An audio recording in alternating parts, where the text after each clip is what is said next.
We are celebrating the 21st season of Wild and Out. Pretty V and Vinny G here to chat all about it. Thank you both so much for your time today. Thank Thanks for having you. us. Thank you. Thank you. Thank you. Pretty V, I want to go ahead and talk with you. You've been at the show for a while. I mean, talk a little bit about the legacy of the show, the people that have been on the stage, and kind of this monumental time for it. I mean, this is a perfect time. You know how the world is going right now. It's up and down to the side, up and down here and there. So it's good to bring some laughter in the mix of it all. And I think Wild 'N Out brings that. I mean, I've been in the show for 10 seasons and I've seen so many phenomenal people come to that stage and walk across the stage, even perform. It's so many things that happen behind the stage and behind the scenes. So for us to be beside the Nick Cannons, the Kevin Hart's came on the show. Cat Williams made an appearance, a while ago. But now Jim Jones, we have Fabulous, we have the new people like Annalie Chapa, Lola Brooks. I mean Drew Hill. And Vinny, a guest star, way back, and then you started to be a part of the show. I mean, talk a little bit about that process of, saying like, okay, this is for me, especially, with all the comedy work that you're doing now. Like, when did you know, like, this is the right thing for me?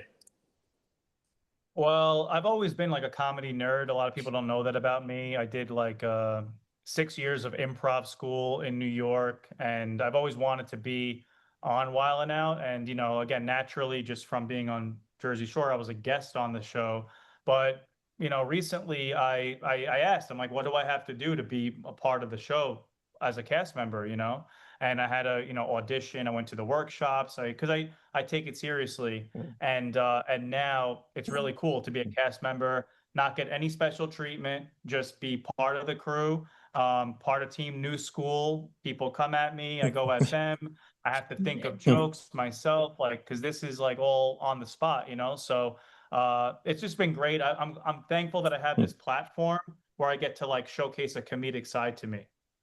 Yeah, I mean, let's talk a little bit about maybe some of those people that have been on the stage, because obviously these roast battles are fun to watch, but there's a lot of work and a science that goes to them. I mean, Pretty V, as far as like how you prepare, I mean, is there like, obviously people see the material you do, so that's fodder for them to use, and obviously having comebacks for everything. But how do you kind of prepare yourself for going in one of these battles?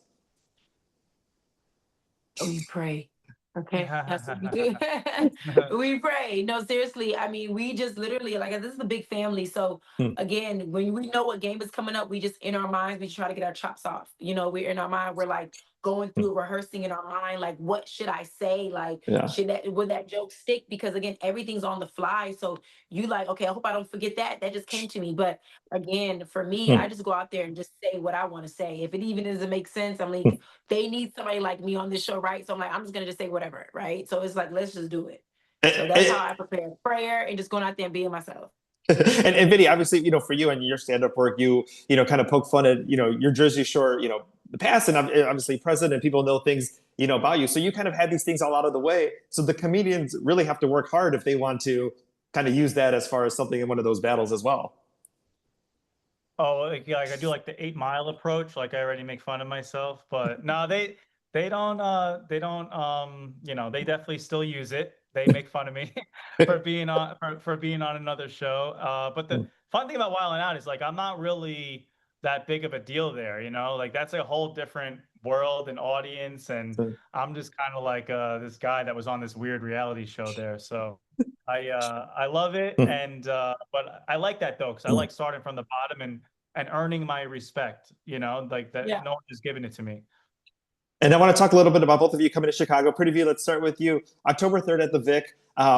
You're inspired by Andy Kaufman, the poster that you have for the show. Talk a little bit about this experience that we're going to see on this fall tour. Yeah, it's a one-woman show, so I wanted to pay homage to people who came before me. I mean, the Cara Bonets, the Jim Carreys. I mean, the the Whoopi Goldberg. So I just really wanted to tap into that. I mean, I think a lot of people don't understand who has came before us, and I like to give my flowers to those who have. So with me, I have 6 characters. I got characters from New York. I got a single mom character that's ghetto as hell. I got a crackhead character. We got a Caucasian character.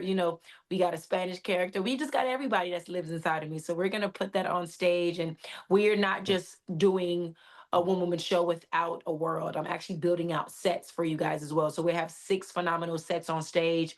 Spotlight will shine on each of them, and we're just gonna have a party, you know. And that drive came from Wildin' Out as well. So I'm just here to just do my part and do what I got to do. So 11 cities will be there. That's awesome. And then Vinny, you're going to be here at the Den Theater September 25th through the 27th. 3 nights. Go ahead and get those tickets. Getting to come to Chicago, go on this stand-up tour. I mean, tell us a little bit about that. Well, first of all, Chicago was like the first place to sell out as soon as we put the tickets up, and we had to add another show to it because Wow. Chicago just shows so much love. I haven't been back there in so long, but it's a lot of Italians in Chicago, and I just can't wait to do a comedy in front of a city that you just feel the love from. It reminds me of New York a lot, so I think it's going to be really fun. That is amazing. And the final thing here, obviously a famous person who's been on Wild and Out, Matt Rife, just purchased all that stuff from The Conjuring, the Annabelle doll. Like, it freaks me out. Has there been any conversation as far as him, like, trying to bring that doll back to the stage? And has anyone there said, like, oh, we want to go visit the museum? Or has this been like, keep that doll and that stuff away from us? Yeah, I want no part of that. yeah. Yeah, no, but Mac Rife is dope though for what he has done for Wild 'N Out for sure too. That is awesome. Well, thank you both so much for your time today. Go ahead and check out the 21st season of Nick Cannon's Wild 'N Out, and we'll see you both in Chicagoland very, very soon. And thank you so much for your time today. Thank you so much. Thank you.